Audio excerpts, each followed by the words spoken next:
بسم الله الرحمن الرحيم. الحمد لله إن الحمد لله نحمده ونستعينه ونستغفره ونؤمن به ونتوكل عليه ونعوذ بالله من شرور أنفسنا ومن سيئات أعمالنا من يهده الله فلا مضل له ومن يضلله فلا هادي له وأشهد أن لا إله إلا الله وحده لا شريك له وأشهد أن محمدا عبده ورسوله أما بعد فإن خير الحديث كتاب الله وخير الهدي هدي محمد صلى الله عليه وسلم وشر الأمور محدثاتها وكل محدثة بدعة وكل بدعة ضلالة وكل ضلالة في النار. فأعوذ بالله من الشيطان الرجيم. بسم الله الرحمن الرحيم.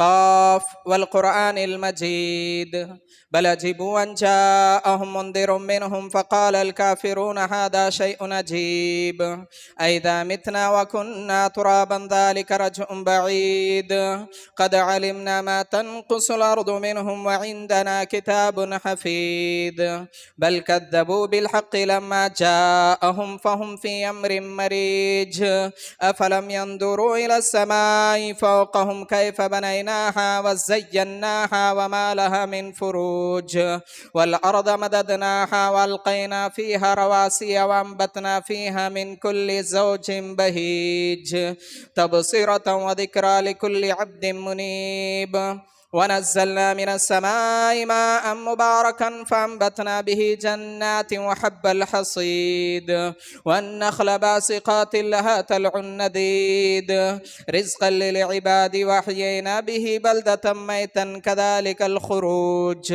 كذبت قبلهم قوم نوح وأصحاب الرس وثمود وعاد وفرعون وإخوان لوط وأصحاب الأيكة وقوم تبع كل كذب الرسل فحق وعيد أفأعينا بالخلق الأول بل هم في لبس من خلق جديد.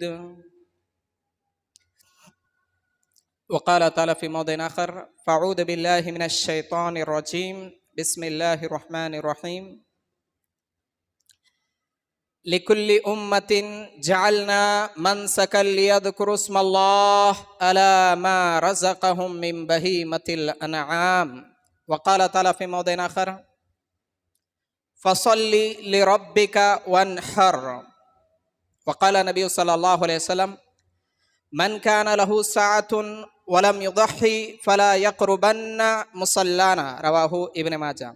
وقال النبي صلى الله عليه وسلم لعن الله من ذبح لغير الله. رواه مسلم.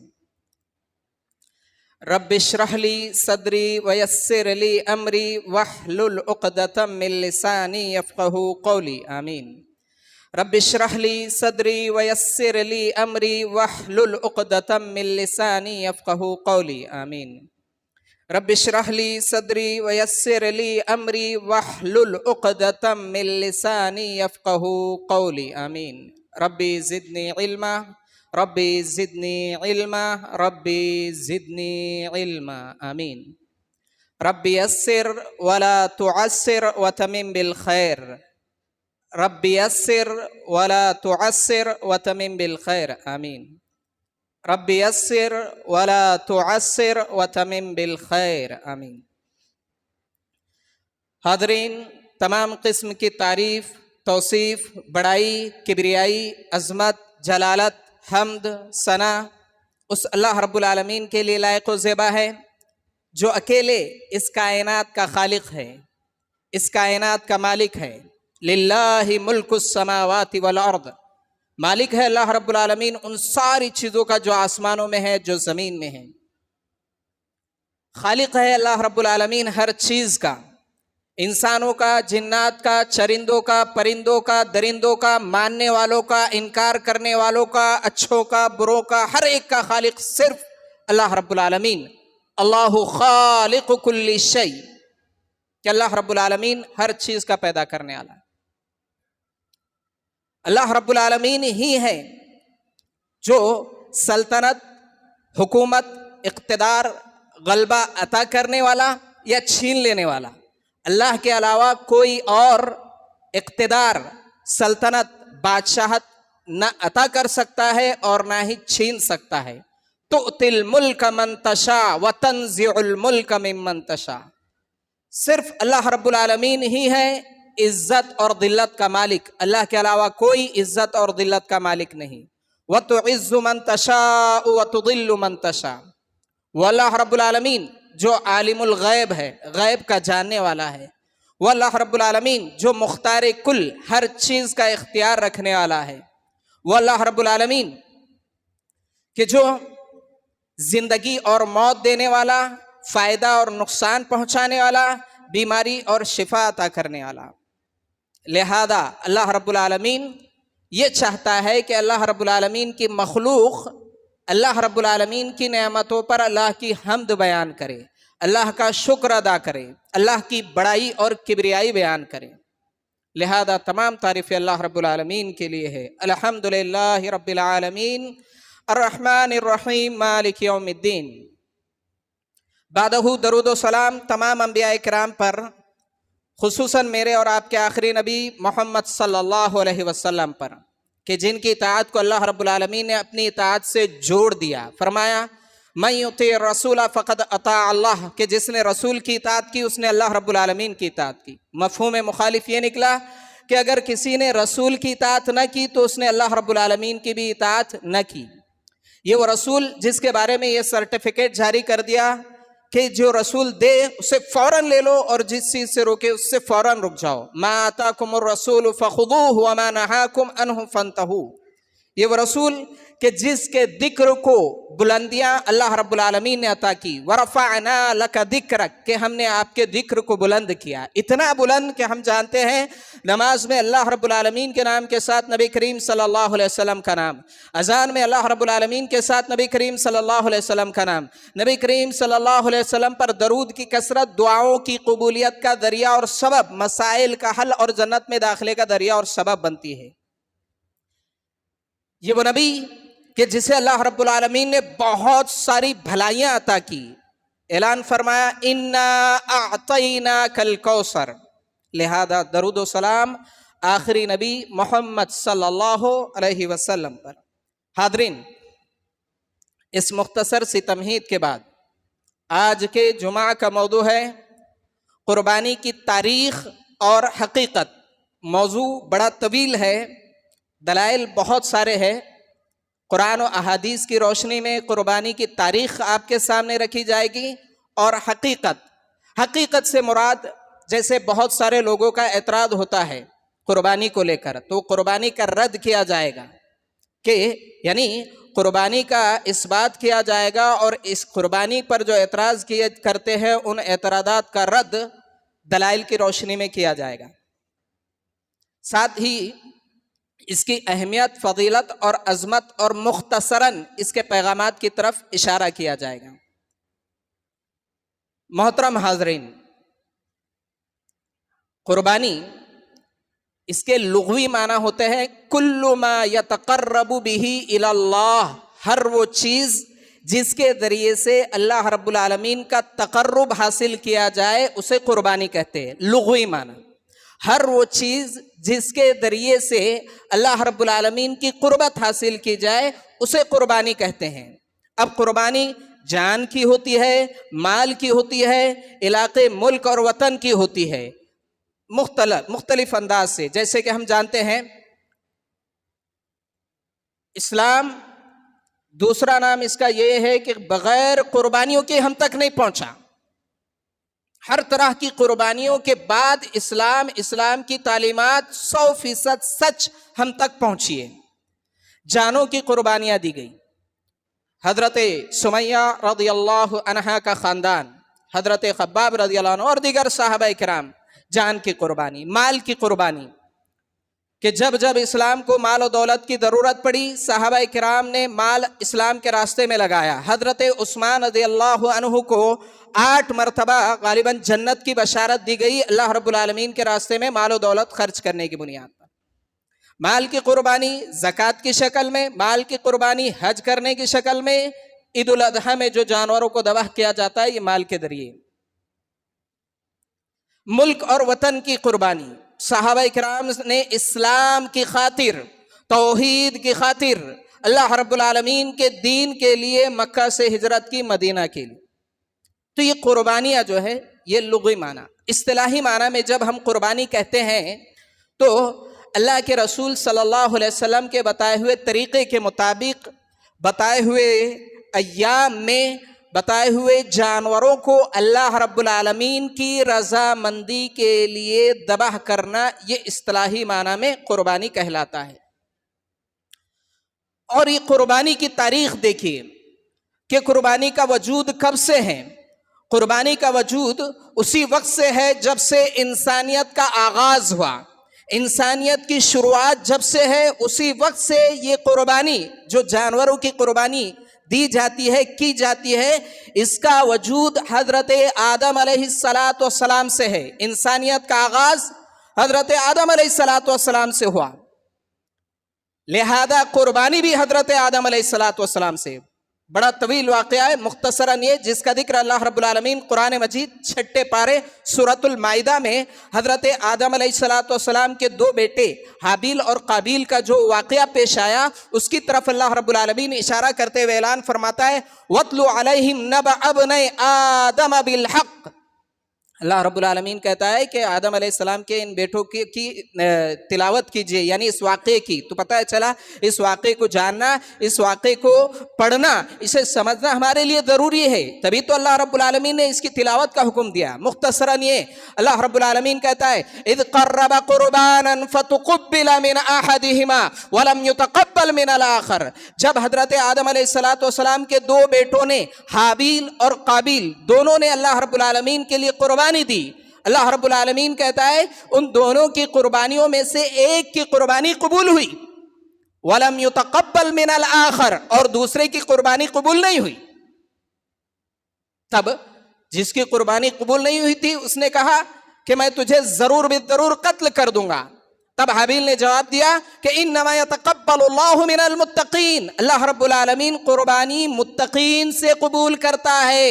اب اس سے بھی کئی پوائنٹ نکات نکلتے ہیں. مختصراً یہ کہ قربانی کا آغاز، قربانی کی تاریخ یہ ہے کہ انسانیت کی شروعات ہی سے اس قربانی کا وجود ہے. حضرت آدم علیہ السلام کے بیٹے حابیل قابیل نے قربانی کی، جس میں حابیل کی قربانی قبول ہوئی، قابیل کی قربانی قبول نہیں ہوئی.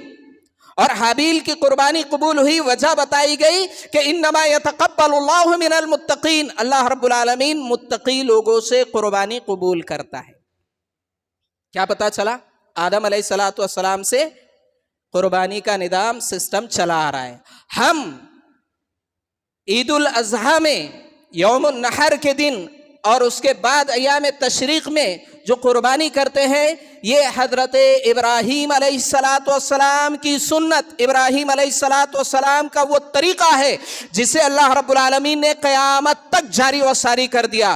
وہ ابراہیم علیہ السلام جنہیں تنہا اکیلے کو اللہ رب العالمین نے ایک امت قرار دیا. ان ابراہیم کان امتا قانتا للہ حنیفا، وہ ابراہیم علیہ السلام جو عہد و وفا میں پورے اترے. وہ ابراہیم الذی وفا، وہ ابراہیم علیہ السلام جن کی نسل میں اللہ رب العالمین نے امامت کا، نبوت کا، انبیاء اکرام کا سلسلہ جاری و ساری کر دیا. انی جاعلک للناس اماما، وہ ابراہیم علیہ السلام جو توحید کی دعوت دیا کرتے، وہ ابراہیم علیہ السلام جو جد الانبیاء، انبیاء اکرام کے دادا ہے، وہ ابراہیم علیہ السلام جو مہمان نواز ہے، وہ ابراہیم علیہ السلام جن کے نام سے قرآن مجید میں اللہ رب العالمین نے ایک سورہ ابراہیم نازل کی، وہ ابراہیم علیہ السلام جنہیں دنیا کی اکثریت مانتی ہے. یہودی کہتے تھے کہ ابراہیم علیہ السلام یہودی، عیسائی کہتے تھے کہ نہیں حضرت ابراہیم علیہ السلام عیسائی. اللہ رب العالمین نے اعلان کیا ما کان ابراہیم یہودیا ولا نصرانیا ولکن کان حنیفا مسلما، کہ ابراہیم علیہ السلام نہ یہودی نہ عیسائی بلکہ اللہ رب العالمین کے مطیع و فرما بردار بندے ہیں. وہ ابراہیم علیہ السلام کی سنت. واقعہ یوں ہے کہ حضرت ابراہیم علیہ السلام 80 سال کی عمر کو پہنچ گئے، اولاد نہیں. کیوں؟ کیونکہ اولاد دینے والا کون؟ آج ایمان عقیدے کی اصلاح کرنا بہت زیادہ ضروری ہے. آج وہ جو اللہ کو نہیں مانتے، جو اللہ کو ماننے کا دعویٰ کرتے ہیں، ان لوگوں کے ایمان عقیدے میں فساد اور بگاڑ ہے. اللہ رب العالمین کے حق کو چھوڑ کر کے غیر اللہ سے بیٹا مانگتے ہیں، بیٹی مانگتے ہیں، اولاد مانتے ہیں، جبکہ اللہ رب العالمین نے فیصلہ کر دیا للہ ملک السماوات والارض یخلق ما یشاء یہب لمن یشاء اناسا ویہب لمن یشاء الذکور او یزوجہم ذکرانا واناسا، کہ اللہ رب العالمین جس کو چاہتا ہے بیٹے ہی بیٹے دیتا ہے، جس کو چاہتا ہے بیٹیاں ہی بیٹیاں دیتا ہے، جسے چاہتا ہے بیٹے بیٹیاں دونوں ملا کر دیتا ہے. وَيَجْعَلُ مَن يَشَاءُ عَقِيمًا، اور جسے چاہتا ہے بانجھ کر دیتا ہے. پتہ کیا چلا؟ اولاد کا دینے والا کون؟ صرف اللہ. اللہ کے علاوہ ذرہ برابر کوئی اختیار نہیں رکھتا. بہرحال حضرت ابراہیم علیہ السلام نے اولاد مانگی اللہ رب العالمین سے، اور دیکھیے جو اللہ رب العالمین سے مانگا جائے، جس اعتماد کانفیڈنس کے ساتھ مانگا جائے، اللہ کا وعدہ ہے اللہ رب العالمین ضرور ضرور دیتا ہے. اللہ ضرور دیتا ہے. جب شیطان نے اللہ سے مانگا تو اللہ رب العالمین نے شیطان کو قیامت تک مہلت دے دی. تو کیا ہم شیطان سے زیادہ گئے گزرے ہو گئے؟ ہرگز نہیں. اللہ سے مانگنا چاہیے ہر حال میں. ہر مسئلہ اللہ رب العالمین کے پاس رکھے، اللہ کے پاس ہی ہر مسئلے کا حل ہے. بہرحال حضرت ابراہیم علیہ السلام 80 سال کی عمر کو پہنچ گئے، اولاد نہیں. اللہ رب العالمین کو پکارا. قرآن کے کلمات، آیت رب ہب لی من الصالحین، قرآن مجید 23واں پارہ سورۃ الصافات کے آیت نمبر 99 سے لے کر کے یہ پورا واقعہ ذکر کیا جا رہا ہے، جس میں حضرت ابراہیم علیہ السلام کی اس دعا کا ذکر ہے. حضرت ابراہیم علیہ السلام نے اللہ رب العالمین سے اولاد مانگی. اے میرے رب ہب لی من الصالحین، مجھے نیک صالح اولاد عطا کر. اللہ سے جو مانگا جائے، جیسے مانگا جائے، اللہ رب العالمین بالکل اسی طرح سے دیتا ہے. فبشرناہ بغلام حلیم، اللہ رب العالمین نے بشارت دی بردبار بچے کی، حلیم کی، ایسا بچہ جو مطیع و فرما بردار ہو. کیا پتہ چلا؟ پتہ یہ چلا اللہ سے جو مانگا جائے، جیسے مانگا جائے، اللہ رب العالمین دیتا ہے. اب واقعہ یوں، حضرت ابراہیم علیہ السلام کی قدم قدم پر آزمائش، الگ الگ انداز، الگ الگ طریقوں کے ساتھ آزمائش. آزمائشوں کا سلسلہ ختم نہیں ہوا. اللہ رب العالمین نے پھر آزمایا. بڑھاپے میں اولاد اللہ رب العالمین نے دی. پھر اللہ رب العالمین نے جانچا کہ کہیں اولاد کی محبت میری محبت سے زیادہ تو نہیں. ٹیسٹ اللہ رب العالمین نے لیا. خواب میں دکھایا کہ بچے کو ذبح کر رہے. اور انبیاء اکرام کے خواب سچے ہوتے، نبوت کا حصہ ہوتے ہیں. آج کی تاریخ میں اگر کوئی خواب دیکھے اور اس طرح کی حرکت کرے تو اس کا اسلام سے کوئی تعلق نہیں ہے، وہ جہالت ہے. حضرت ابراہیم علیہ السلام نے یہ خواب اپنے بیٹے کے سامنے رکھا. قرآن مجید نے نقشہ بیان کیا. فلما بلغا، جب بچہ بڑا ہوا اور چلنے لگا، حضرت ابراہیم علیہ السلام نے اس کے سامنے خواب رکھا. یا بنیا، اے میرے بیٹے، انی ارا فی المنام، میں خواب میں دیکھتا ہوں. کیا دیکھتا ہوں؟ انی اذبحک، کہ میں تجھے ذبح کر رہا ہوں. فانظر ماذا تری، تو بتا تیری کیا رائے ہے. یعنی باپ اپنے بیٹے کو نیکیوں میں شامل کر رہا ہے. کیوں؟ کیونکہ حضرت ابراہیم علیہ السلام نے اللہ سے کیسی اولاد مانگی تھی؟ صالح اولاد مانگی تھی، نیک اولاد مانگی تھی. اللہ رب العالمین نے بشارت کیسے بیٹے کی دی؟ بردبار بچے کی، حلیم کی بشارت اللہ رب العالمین نے دی. لہذا اس نیکی میں حضرت ابراہیم علیہ السلام نے اپنے بیٹے کو شامل کیا. کہا کہ میں خواب میں دیکھ رہا ہوں کہ میں تجھے ذبح کر رہا ہوں، تو بتا تیری کیا رائے ہے. اولاد کا نیک ہونا، دیندار ہونا لازم اور ضروری ہے. اگر اولاد نیک نہیں ہے، اولاد دیندار نہیں ہے، اولاد توحید پرست نہیں ہے، قرآن و سنت سے جڑی ہوئی نہیں ہے، تو وہ اولاد عذاب بن جاتی ہے. کیونکہ اولاد آزمائش ہے. اولاد آزمائش ہے. اللہ رب العالمین کا اعلان، انما اموالکم واولادکم فتنہ، کہ تمہارے لیے تمہاری اولاد فتنہ ہے، آزمائش ہے. ایک طرف ہلاکت کا ذریعہ کہا تو دوسری طرف اگر نیک اولاد ہو تو جنت میں درجات کی بلندی کا ذریعہ اور سبب اللہ رب العالمین نے قرار دیا. الگ الگ انداز، الگ الگ طریقوں کے ساتھ. یا ایھا الذین آمنوا لا تلھکم اموالکم ولا اولادکم عن ذکر اللہ، اے وہ لوگوں جو ایمان لائے. اللہ رب العالمین نے ایمان والوں کو خطاب کیا. کہیں ایسا نہ ہو کہ تمہارا مال اور تمہاری اولاد تمہیں اللہ کے ذکر سے غافل نہ کر دے. تو کہ دوسری جگہ اعلان فرمایا یا ایھا آمنوا ان من ازواجکم واولادکم عدوا لکم، کہ وہ لوگوں جو ایمان لائے تمہاری بعض بیویاں تمہاری بعض اولاد عدوا لکم تمہارے دشمن ہیں فاحذروہم تم ان سے بچو۔ تو بہرحال مختصراً یہ حضرت ابراہیم علیہ السلام نے خواب دیکھا اور خواب اپنے بیٹے کے سامنے رکھا، بیٹا نیک دیندار، کیا جواب بچے نے دیا؟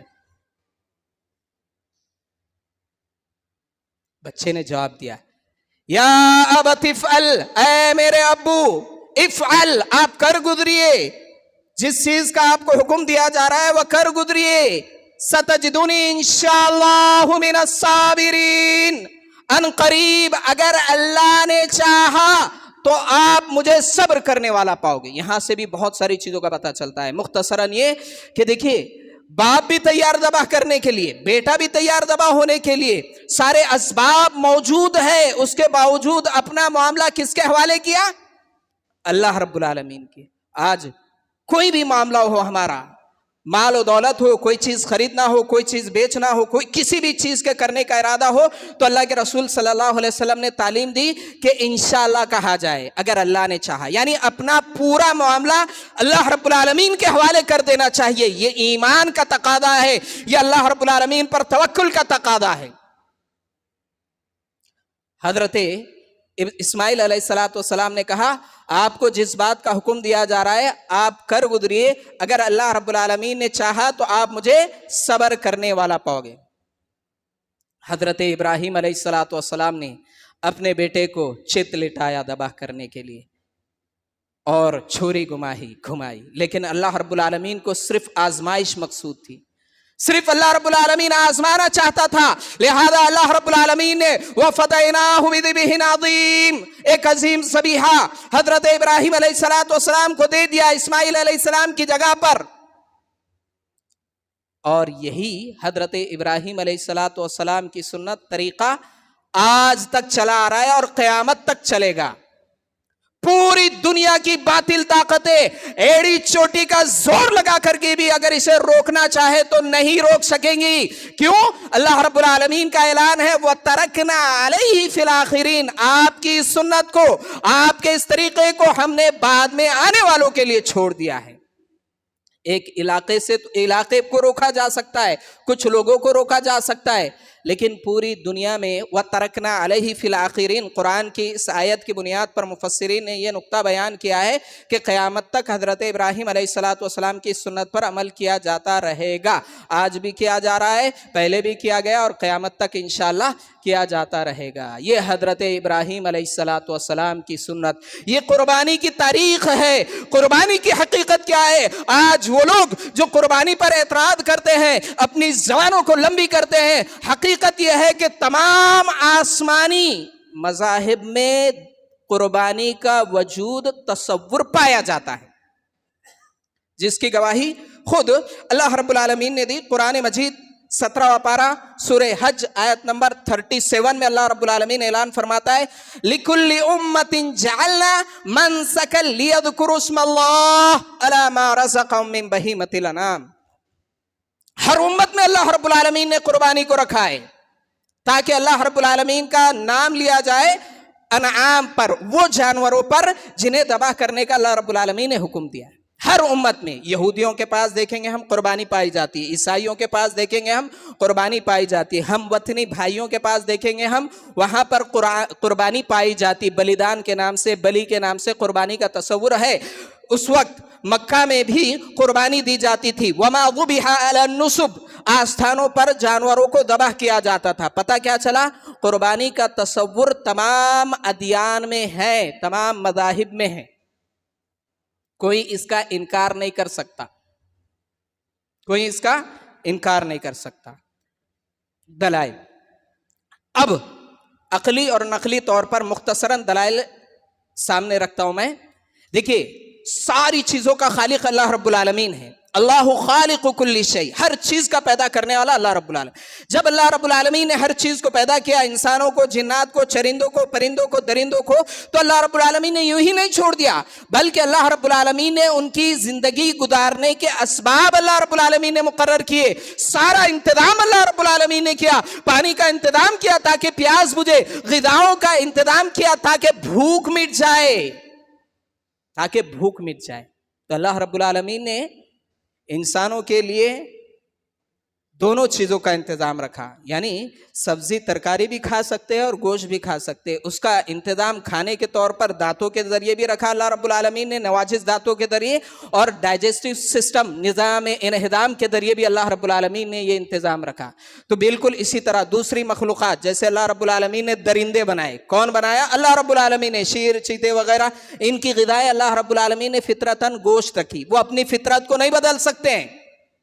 بالکل اسی طرح سے دیگر اور پالتو جانور، ان کی غذائیں اللہ رب العالمین نے گھاس پھوس نباتات رکھی، وہ اپنی فطرت کو نہیں بدل سکتے، کیونکہ اللہ رب العالمین نے ان کی فطرت میں یہ چیزیں رکھی۔ اور اللہ کا قانون ہے، فطرت اللہ التی فطر الناس علیہا لا تبدیل لخلق اللہ، اللہ رب العالمین کی فطرت کو نہیں بدلا جا سکتا۔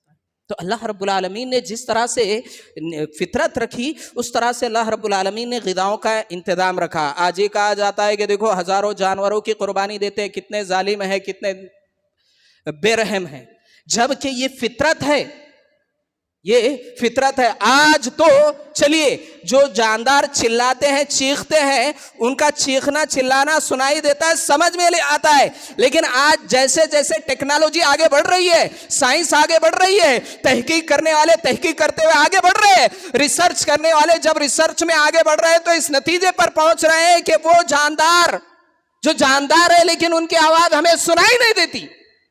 جیسے یہ پودے، یہ درخت، یہ آواز کرتے ہیں، یہ ہنستے ہیں، مسکراتے ہیں، یہ زندہ رہتے ہیں، آج ٹیکنالوجی نے ثابت کر لیا۔ کیوں؟ وہ جب چیختے ہیں ان کی چیخ ہمارے کان سن نہیں سکتے، کیونکہ ہمارا سننا لیمیٹیڈ ہے، ہمارا سننا لیمیٹیڈ ہے۔ 20 ہرٹز سے لے کر 20,000 ہرٹز کے درمیان کی آواز ہم سن سکتے ہیں، 20 ہرٹز سے نیچے کی آواز ہم نہیں سن سکتے۔ یہی وجہ ہے کہ چیونٹی آواز کرتی ہے، ہم نہیں سن سکتے۔ کیوں؟ کیونکہ ہماری کانوں کی سننے کی ایک لمٹ ہے۔ حضرت سلیمان علیہ السلام نے سن لیا تھا جب چیونٹی نے پکارا۔ کیوں؟ کیونکہ اللہ رب العالمین نے وہ صلاحیت دی تھی، اور زیادہ آواز بھی ہم نہیں سن سکتے۔ یہی وجہ ہے کہ ٹرین کی جب آواز ہمارے کانوں میں آتی ہے، تیز آواز، فوراً ہمارے ہاتھ کانوں کی طرف چل جاتے۔ کیوں؟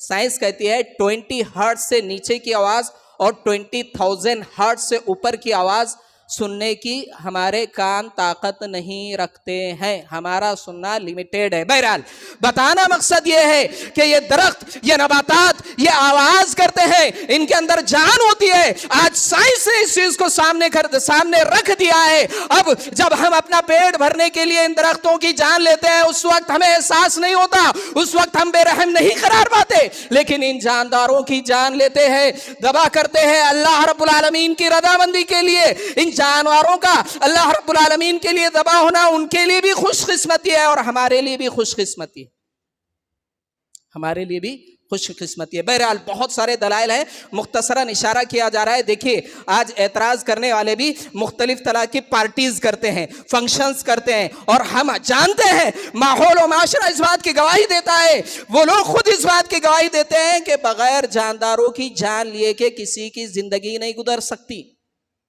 ورنہ انسان کو سانس لینا چھوڑنا پڑے گا، پانی پینا چھوڑنا پڑے گا، غذائیں کھانا چھوڑنا پڑے گا۔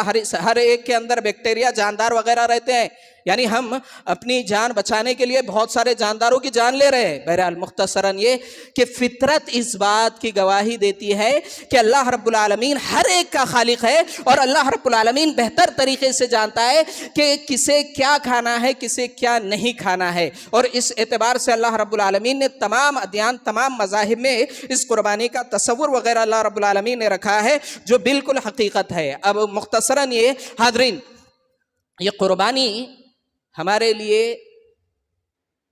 ضروری ہے۔ کیوں؟ اس کے اندر پیغامات بہت سارے ہیں، توحید کا پیغام، شرک کے رد کا پیغام، سنت کا پیغام، بدعتوں کے رد کا پیغام۔ اسی لیے اللہ کے رسول صلی اللہ علیہ وسلم نے اپنی زندگی میں قربانیاں دیتے رہے۔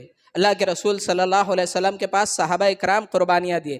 اللہ کے رسول صلی اللہ علیہ وسلم نے تو تاکید کرتے ہوئے فرمایا من کان لہ ساعۃ ولم یضحی فلا یقربن مصلانا. ابن ماجہ کی حدیث ہے.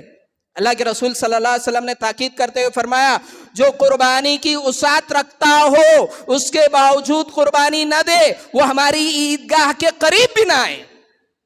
کیا کہا اللہ کے رسول صلی اللہ علیہ وسلم نے؟ جو قربانی کی وسعت رکھتا ہو. آج بہت سارے لوگ 20-25 ہزار کا موبائل استعمال کریں گے, بلا وجہ کے فنکشن میں لاکھوں روپے خرچ کر دیں گے, دنیا بھر کے پیسے اڑا دیں گے شوق میں, فضول خرچی میں. لیکن جب قربانی کا معاملہ آتا ہے, مولانا شیخ حضرت جی ہماری استطاعت نہیں ہے, بہت زیادہ قرضہ ہمارے اوپر ہے. دیکھیے ہم بہتر طریقے سے جانتے ہیں کہ ہم قربانی کی وسعت رکھتے ہیں یا نہیں رکھتے. اگر وسعت رکھتے ہیں تو قربانی دے. اللہ رب العالمین کی نعمتوں پر شکر ہے, اللہ رب العالمین اور وسعت کو بڑھائے گا. وسعت رکھنے کے باوجود اگر کوئی قربانی نہ دے تو اللہ اس بات پر قادر ہے کہ تمہاری طاقت رہنے کے باوجود اگر اللہ کے راستے میں والی قربانی نہ دے تو اللہ رب العالمین اس بات پر قادر ہے کہ تمہیں وسعت سے کم کر دے, تمہاری نعمتوں کو چھین لے. اس بات پر اللہ رب العالمین قادر ہے. کیوں؟ کیونکہ اللہ کا قانون ہے نعمتوں پر شکر نعمتوں میں اضافے کا ذریعہ ہے, نعمتوں کی ناشکری نعمتوں کے چھین جانے کا ذریعہ اور سبب ہے. لہذا اللہ کے رسول صلی اللہ علیہ وسلم نے قربانی دی. 2 دمبوں کی قربانی کا ذکر آتا ہے, اس کے علاوہ دیگر اور جانوروں کی قربانی کا آتا ہے. صحابیات کی طرف سے اللہ کے رسول صلی اللہ علیہ وسلم نے قربانی دی. تو انسان جتنی وسعت رکھتا ہے ایک حصہ ایک بکرے کے برابر ہے, جس کے اندر پورا خاندان میں ہو سکتا ہے. یہ اسلام کی وسعت ہے, یہ اسلام کی آسانی ہے. تو جس کی جیسی وسعت ہے قربانی دینا چاہیے, اس لیے کہ قربانی توحید کا پیغام دیتی ہے. اللہ رب العالمین کا حکم فصلی لربک وانحر, اللہ رب العالمین کہتا ہے اپنے رب کے لیے نماز پڑھیے. اور قربانی کس کے لیے کیجیے؟ اپنے رب ہی کے لیے قربانی کیجیے. اللہ کے علاوہ غیر اللہ کے لیے جانوروں کو ذبح کرنا شرک ہے. اسی لیے جب جانور کی قربانی کی جاتی ہے تو دعا پڑھی جاتی ہے. 8ویں پارے سورہ انعام کی دعا پڑھی جاتی ہے جس میں اللہ رب العالمین نے نبی کریم صلی اللہ علیہ وسلم سے کہلوایا قل, آپ کہہ دیجئے ان صلاتی و نسکی و محیای و مماتی للہ رب العالمین. آپ کہہ دیجئے کہ میری نماز, میری قربانی یا میری تمام عبادات, میری زندگی اور موت صرف اللہ کے لیے جو سارے جہانوں کا رب ہے. بات کافی تھی یہاں پر کہ میری نماز, میری قربانی, میری زندگی اور موت صرف اللہ کے لیے, اتنا کافی تھا. لیکن رد کیا گیا شرک کا بھی. لا شریک لہ, اس کا کوئی شریک نہیں ہے, اس کا کوئی شریک نہیں. یعنی قربانی صرف اللہ رب العالمین کے لیے ہوگی. جانوروں کا ذبح کرنا صرف اللہ کے لیے.